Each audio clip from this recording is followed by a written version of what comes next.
Okay, let's go.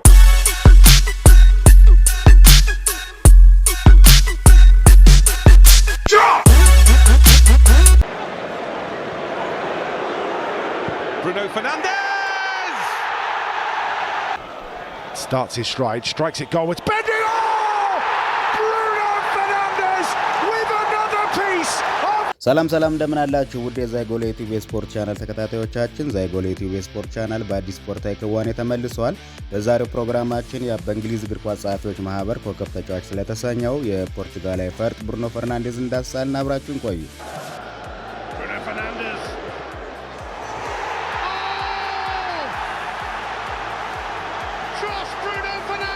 በሙሉ ስሙ ብሩኖ ሜርጎስ ቦርጌስ ፈርናንዴዝ ተብሎ የሚጠራው ብሩኖ ፈርናንዴዝ ሴፕቴምበር 8 በ1994 በፖርቹጋሏ ማያ ከተማ ተወልዷል።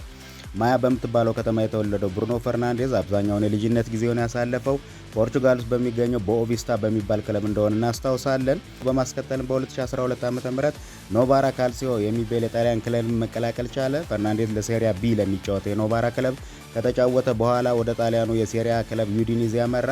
በዩዲኒዜ አስደናቂ ቆይታን ያደረገው ፈርናንዴዝ ከ2013 እስከ 2016 በዩዲኒዜ መጫወቱን እናስታውሳለን።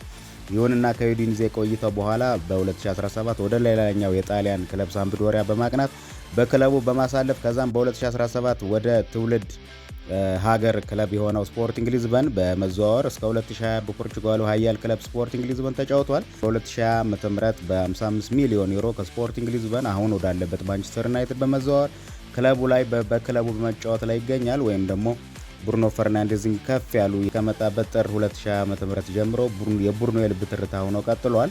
በፈጠራ ብቃቱና በጎል ተሳትፎ ፕሪሚየር ሊጉ ካሉ ምርጥ አማካዮች ተርታ መሰለፍ ችሏል። ብሩኖ ፈርናንዴዝ ማንቸስተር ዩናይትድ በሚቸገርበት ሰዓትም ቢሆን ጨዋታን የመቀየር ብቃቱ ከፍ ያለ እንደሆነ በተደጋጋሚ አስመልክቶናል። በሜዳ ላይ ተጫዋቾችን በማነቃቃት በበሰለ ሜዳ ላይ ታክቲካዊ አጨዋወት ዘይቤን በመተግበር ጭምር ለወጣት ተጫዋቾች አርአያ በመሆን ረገድ የማይተካ ሚና እየተጫወተ ይገኛል። ብሩኖ ፈርናንዴዝ ሽንፈትን የማይቀበልና የአሸናፊነት ስነ ልቦናው ከፍ ያለ ተጫዋች መሆኑን በተደጋጋሚ መመልከት ችለናል።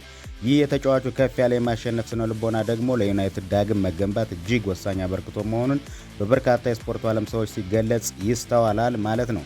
Bruno Fernandes, the ball out to Ahmad charging towards the penalty area, has options in the middle. Ahmad's going to check back onto his left foot, brings the ball in, pokes it across to Bruno Fernandes.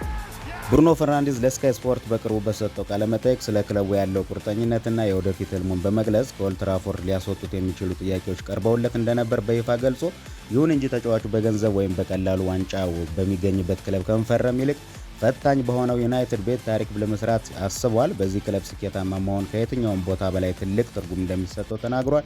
ይህ የአምበሉ ንግግር ተጫዋቹ ለክለቡ ያለውን ጥልቅ ፍቅር ብቻ ሳይሆን ዩናይትድ ወደ ቀድሞ ክብሩ ለመመለስ ያለውን ጽኑ እምነት የሚያሳይ ነው። በዚህም ብሩኖ ፈርናንዴዝ የኦልድ ትራፎርድ ንጉስ ለመሆን ያለውን ጉዞ ቀጥሏል።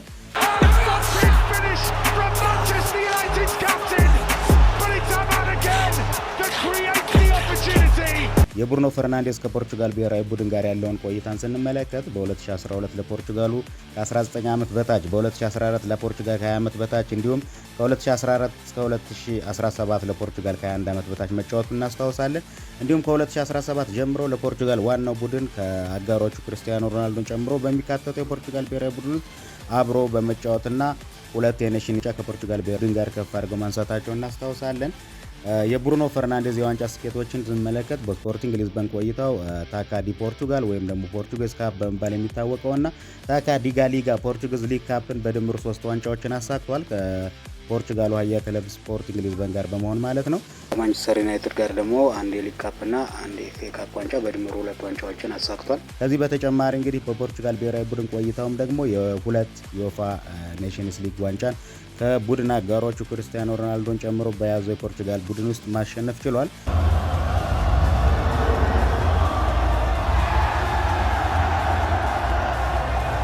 ብሩኖ ፈርናንዴዝ በግሉ ያሸነፋቸውን ስኬቶች ስንመለከት በስፖርቲንግ ሊዝበን የተጫዋችነት ዘመኑ ፕሪሚየር ሊጋ ፕሌየር ኦፍ ዘ ይር የፕሪሚየር ሊጉ ምርጥ ተጫዋችነት ክብርን ለ2 ጊዜ አሸንፏል። በማንቸስተር ዩናይትድ ቤት ደግሞ ከ2020 ጀምሮ በእንግሊዝ ደጋፊዎች ማህበር ፉትቦል ሳፖርተርስ አሶሲዬሽን ሜንስ ፕሌየር ኦፍ ዘ ይር በመባል የዓመቱ ምርጥ ተጫዋችነት አዋርድን አሸንፏል። ብሩኖ ፈርናንዴዝ የማንቸስተር ዩናይትድ ክለብ ምርጥ ተጫዋችነት ክብርን በተደጋጋሚ እንዳሸነፈም እስከ ስፖርቲንግ ሊዝበን በ2020 መጥቶ ከፈረመ በኋላ በተደጋጋሚ መመልከት ችለናል። Charging towards the penalty area, has options in the middle. Hamad's going to check back onto his left foot, brings the ball in, pokes it across the Bruno Fernandes!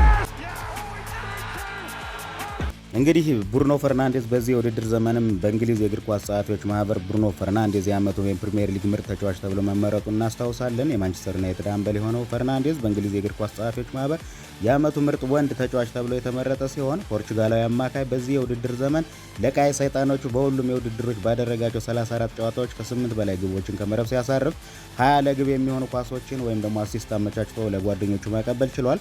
ፈርናንዴዝ ኢትዮጵያን አቆጣጠር በ2010 ይህንን ሽልማት ካሸነፈው ዋይን ሮኒ በኋላ የዓመቱ ምርጥ ተጫዋችነት ክብርን የተቀዳጀ የመጀመሪያው የማንቸስተር ዩናይትድ ተጫዋች መሆን ችሏል።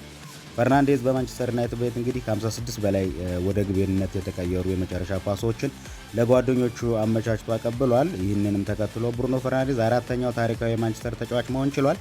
እንደምናውቀው ወይም እንደምናስታውሰው ከዚህ በፊት ዌልሳው ሪያን ጊግስ 162 ጊዜ፣ ዋይን ሮኒ 93 ጊዜ፣ ዴቪድ ቤካም 80 ኳሶችን ለጓደኞቻቸው አሲስት በማድረግ የላይኞችን ቁጥር 3 ደረጃዎችን የያዙ ሲሆን ብሩኖ ፈርናንዴዝ እንግዲህ ከነዚህ ታሪካዊ ተጫዋቾች በማስከተል አራተኛው ቁልፍ ተጫዋች መሆን ችሏል። ምንም እንኳን በዚህ የውድድር ዘመን በእንግሊዝ የእግር ኳስ ጸሐፊዎች ማህበር ብሩኖ ፈርናንዴዝን የዓመቱ የፕሪሚየር ሊግ ምርጥ ተጫዋች ብሎ የመረጠ ቢሆንም በዚህ የውድድር ዘመን ይህ ክብር የሚገባው ለአርሰናሉ ኮከብ ዲክላን ራይስ ይገባ ነበር የሚሉ አከራካሪ ነጥቦች እየተነሱ ይገኛሉ። እናንተ ውድ የዛይጎል ዩቲዩብ ቻናል አድማጭ ተመልካቾቻችን በዚህ ጉዳይ ምን ትላላችሁ? ሀሳባቸውን ኮሜንት ሴክሽን ላይ ያስቀምጡልን። እንግዲህ ዛይጎል ዩቲዩብ የስፖርት ቻናል የዛሬ ፕሮግራሙን የፖርቹጋሉና የማንቸስተር ዩናይትድ ፈርጥ ብሩኖ ሚጌል ሞርጌስ ፈርናንዴዝን በመዳሰስ ቆይታ አደረገ። በሌላ ዝግጅት እስከምንገናኝ ቸርን ሰንብት።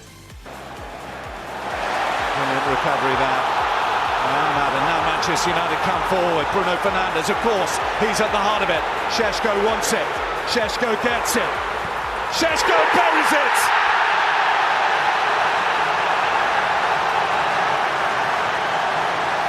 And Manchester United double their lead. Okay, let's go.